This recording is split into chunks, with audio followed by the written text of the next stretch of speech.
Hello everyone, welcome back to my channel. दोस्तों, प्रस्तुत है आज की ब्रेकिंग न्यूज़। पहले हेडलाइन देखिए। जब सुबह अपने दफ्तर पहुंचे बीएसए साहब तो देख रह गए हैरान। दूसरे के नाम पर नौकरी कर रहा बेसिक शिक्षक बर्खास्त। भ्रष्टाचार के आरोपी तत्कालीन बीएसए की जमानत अर्जी खारिज। बेसिक शिक्षा विभाग के विशेष सचिव का अश्लील वीडियो वायरल। यूपी में शिक्षक चयन भर्ती में आरक्षण घोटाला मामला। जल्द होगा सरकारी कर्मचारियों को 11% बढ़े डीए का भुगतान।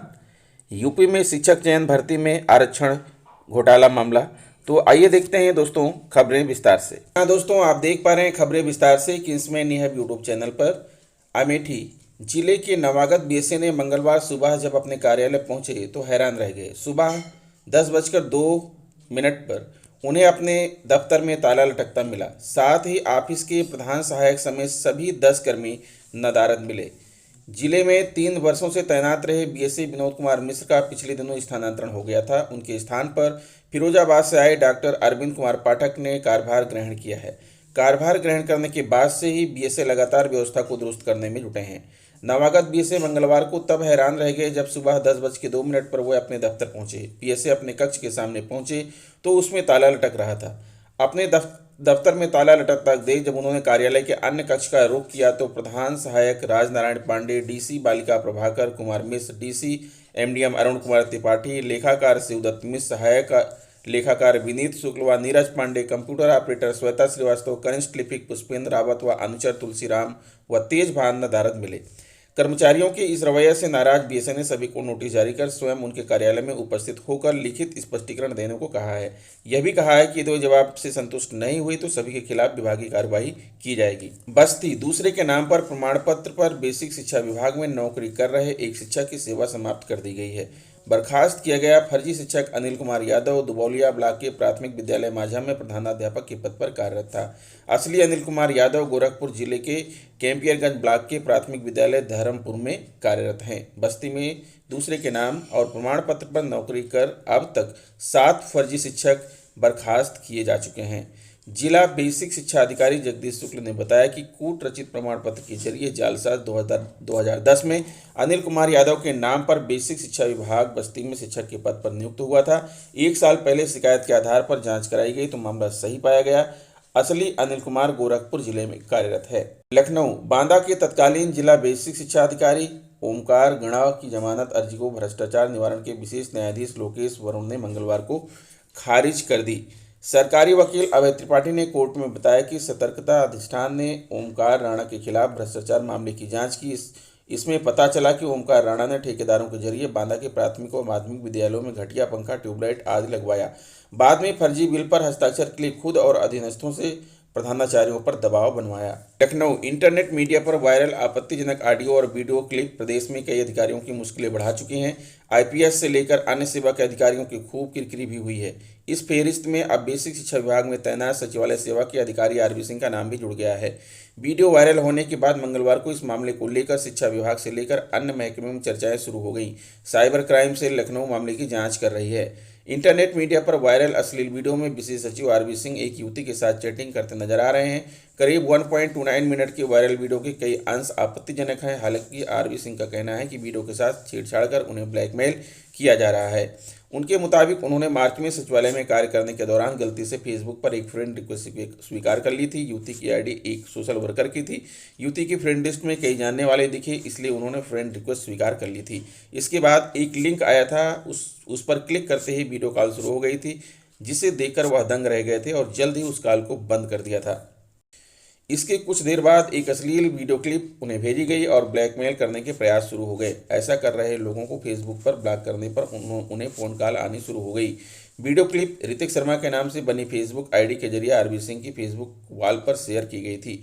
वहीं सहायक पुलिस आयुक्त साइबर क्राइम सेल लखनऊ विवेक रंजन राय का कहना है कि यह मामला हनी ट्रैप का लग रहा है। सोमवार को प्रकरण में लिखित शिकायत भी की गई है। प्रकरण की गहनता से छानबीन कराई जा रही है।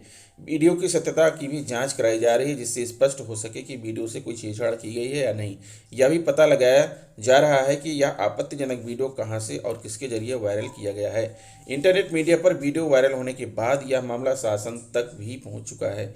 विशेष सचिव बोले, उन्हें किया जा रहा ब्लैकमेल, साइबर क्राइम सेल कर रही है मामले की छानबीन। शासन ने कर्मचारियों व पेंशनरों को 11% महंगाई भत्ता डीए और महंगाई राहत डीआर जोड़कर जुलाई से देने का प्रस्ताव मुख्यमंत्री योगी आदित्यनाथ की मंजूरी के लिए भेज दिया है। वहां से मंजूरी के बाद भुगतान शुरू हो जाएगा। करीब 28 लाख कर्मचारी और पेंशनर्स बड़े डीए और डीआर के भुगतान का इंतजार कर रहे हैं। केंद्र सरकार ने कोरोना संकट का हवाला देते हुए जनवरी 2020, जुलाई 2020 और जनवरी 2021 में महंगाई भत्ते और महंगाई राहत की किस्त में वृद्धि पर रोक लगा दी थी। उस समय कार्मिकों को 17% डीए और डीआर का भुगतान हो रहा था। प्रदेश सरकार ने अप्रैल 2020 में एक आदेश जारी कर इस फैसले को यहाँ भी लागू कर दिया था। तब से प्रदेश के कार्मिकों और पेंशनर 17% के हिसाब से डीए और डीआर पा रहे हैं। केंद्र सरकार ने पिछले दिनों डीए और डीआर पर लगी रोक हटाते हुए जनवरी और जुलाई 2020 तथा जनवरी 2021 के डीए और डीआर में 11% संचयी वृद्धि मानते हुए 1 जुलाई से 28% भुगतान का फैसला किया था। कार्मिकों को उम्मीद थी कि सरकार केंद्र की तरह जुलाई की वेतन के साथ ही बड़े डीए और डीआर का नकद भुगतान शुरू कर देगी, लेकिन ऐसा नहीं हो सका। सूत्रों का कहना है कि वित्त विभाग ने जुलाई से 11% बढ़े डीए व डीआर को शामिल करते हुए 28% के भुगतान का प्रस्ताव वित्त मंत्री सुरेश कुमार खन्ना के माध्यम से मुख्यमंत्री को मंजूरी के लिए भेजा है। जुलाई के डीए का भुगतान कार्मिकों के भविष्य निधि खाते जीपीएफ में करने और अगस्त के वेतन से नकद भुगतान का प्रस्ताव है। दोस्तों, यह पत्र है आप विधायक श्री संजय सिंह एमपी राज्यसभा का to secretary general Rajya Sabha new Delhi. Sir, I request the chairman to permit me to mention the following matter of urgent public importance in the house on 3 August 2021। If permitted I will make the statement as follows. Subject, शिक्षक चयन भर्ती में हुए आरक्षण घोटाले के संबंध में। Text of the matter to be mentioned. मानवर देश में आरक्षण एक संवैधानिक अधिकार है और इस अधिकार की किसी भी तरह से अनदेखी करना संविधान के खिलाफ है। अभी यूपी सरकार ने यूपी के परिषदीय प्राथमिक स्कूलों में 69,000 अध्यापक भर्ती में आरक्षण की अनदेखी की है। राष्ट्रीय पिछड़ा वर्ग आयोग ने भी इस बात को अपनी अंतरिम रिपोर्ट में दर्शाया है कि अनारक्षित उम्मीदवारों को आरक्षित उम्मीदवारों के बजाय नियुक्तियां दे दी गई। चयन प्रक्रिया में आरक्षण नीति का घोर उल्लंघन हुआ है। ओबीसी के लिए आरक्षित 18,598 सीटों में से 5,844 सीटों पर अनारक्षित श्रेणी के उम्मीदवारों का चयन कर ओबीसी के साथ बहुत बड़ा धोखा किया गया है। जानबूझकर संवैधानिक अधिकारों के साथ इस तरह से खिलवाड़ करना पूरी तरह से संविधान के आदर्शों, नीतियों एवं देश की गरीब और जरूरतमंद लोगों के साथ धोखा है। किसी राज्य में इतना बड़ा भ्रष्टाचार एवं संविधान द्वारा दिए गए अधिकारों का उल्लंघन होने का मतलब है कि वहां पर पूरी तरह से संवैधानिक तंत्र असफल हो चुका है। महोदय, उत्तर प्रदेश सरकार ने इस भ्रष्टाचार के माध्यम से भारत को संविधान को सीधी चुनौती दी है। अतः निवेदन है कि देश के संविधान और देश के युवाओं के अधिकारों को बचाने के लिए जल्द से जल्द इस गंभीर विषय की जांच करवाई जाए ताकि युवाओं के साथ हुए इस अन्याय को यहीं पर खत्म किया जा सके। Your sincerely Shri Sanjay Singh, member Rajya Sabha division number 212। दोस्तों, ये रहा आज का बिग ब्रेकिंग न्यूज़। आशा करता हूँ आपको वीडियो अच्छी लगी होगी। अगर वीडियो आपको अच्छी लगी है तो प्लीज़ मेरे चैनल को सब्सक्राइब कर लीजिए, बेल आइकन को प्रेस कर दीजिए। मिलते हैं आपसे नेक्स्ट वीडियो में कुछ नई जानकारी लेकर। तब तक के लिए नमस्कार।